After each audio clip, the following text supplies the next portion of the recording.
네, 고웨스트 시간입니다. 요즘 원자재 시장 상황이 잠잠하다 다시 심상치 않아지고 있다고 합니다. 이 내용 오민지 기자와 함께 짚어보도록 하겠습니다. 오 기자, 앞서서도 잠시 언급이 됐지만 요즘 원자재 시장 동향이 또 심상치가 않습니다. 동향 어떤지 좀 살펴볼까요? 네, 먼저 원유부터 보겠습니다. 원유 가격 살펴보면요. 지난 2월 10일에만 WTI가 2.12% 올랐고요. 두바이유가 1.57%, 브렌트유가 2.24% 올랐습니다.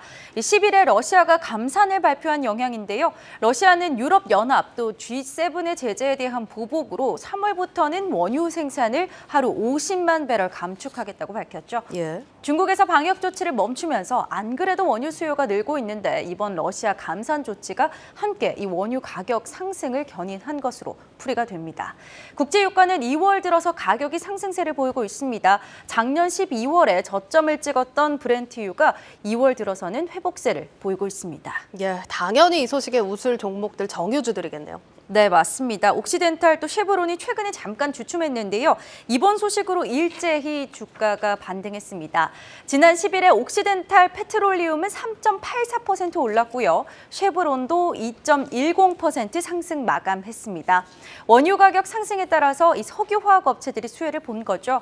이 골드만삭스는 중국의 방역 정책 폐지 등의 여파로 올해 원유 수요가 공급량을 넘어설 것이라고 분석했는데요.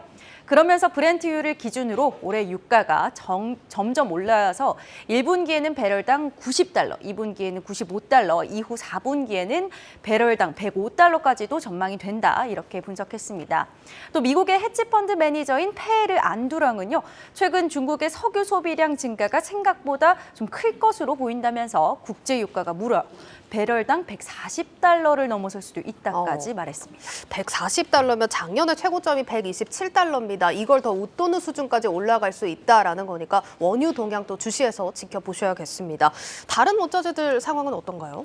네, 중국에서 수요가 늘면서 철광석이나 구리 가격도 많이 올랐습니다. 철광석 가격은 올해 들어서 17% 올랐고요. 구리도 7% 상승했는데요. 미국 뉴욕의 외환 중개업체인 오한다에서는요, 전 세계 구리 공급량의 27%를 담당하는 칠레, 또 10%를 담당하는 페루에서 생산 차질을 겪고 있다면서 공급 부족 사태가 당분간 이어질 것이라고 전망했습니다. 이 지역들에서 구리의 품질이 좀 저하되고 있기도 하고요. 파업이나 또 물 제한 등의 영향으로 문제를 겪고 있기 때문인데요. 또 특히 미국과 유럽국들은요, 이 신재생 에너지 정책 때문에 풍력 발전용 터빈이나 태양광 패널, 배터리 등이 필요한데요. 이때 필요한 또 구리, 리튬, 아연 등의 수요도 계속 늘어날 전망입니다. 알겠습니다. 일단 중국과 미국, 유럽 수요에 따라서 변동이 심한 모습 확인을 해볼 수가 있는데 관련해서는 그럼 어떤 종목들이 좀 수혜를 볼 수 있을까요? 네, 우선 작년 인플레이션 상황에서 글로벌 원자재 유통기업들도요, 최대 실적을 기록했다고 합니다. 일본의 1위 종합 상사인 미쯔비시 상사는요, 작년 예상 순이익을 기존의 9.8조 원에서 11.4조 원으로 늘렸습니다. 원자재 가격이 오르면서 유통업체인 미쓰비시 상사도 수익적으로 좀 수혜를 봤다고 볼 수 있죠. 참고로 이 미쓰비시 상사의 최대 주주는 보유 지분 6.59%를 가지고 있는 버크셔 해서웨이인데요. 옥시덴탈 페트롤리움 투자로 수익이 쏠쏠했던 버핏이 에너지 유통에서도 수익을 봤다라고 볼 수 있겠죠.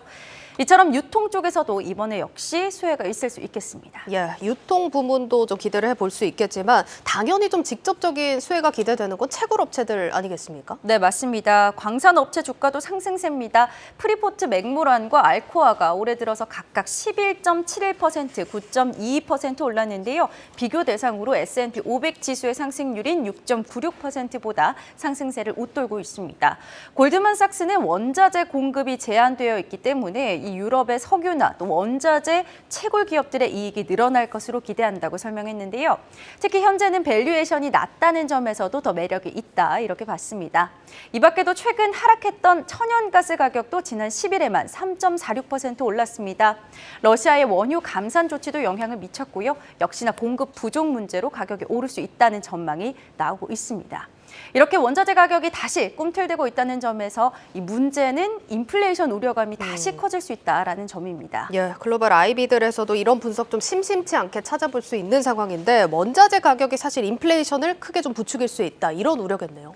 네, 인플레이션 지표들 겨우 잠잠해지고 있는데요. 다시 이 원자재 가격발 인플레이션이 나타날 수 있다는 우려감입니다. 미국 소비자 물가 지수 구성에서 에너지가 약 8%의 비율을 차지하고 있습니다. 따라서 또 근원 CPI에서도 원자재 비중이 상당히 높기 때문에 원자재 가격 상승으로 인해서 이 인플레이션에 영향을 충분히 미칠 수 있다는 겁니다. 그러면 연준에서도 긴축 완화 결정을 내리기 어려울 수 있겠죠.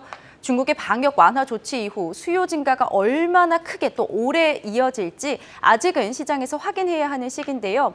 서방과 러시아의 긴장 상황까지 에너지 가격을 더 띄울 수 있는 만큼 이 원자재 가격 동향 조금 더 관심 가지시면 좋겠습니다. 네, 잘 들었습니다. 고웨스트 오민지 기자였습니다.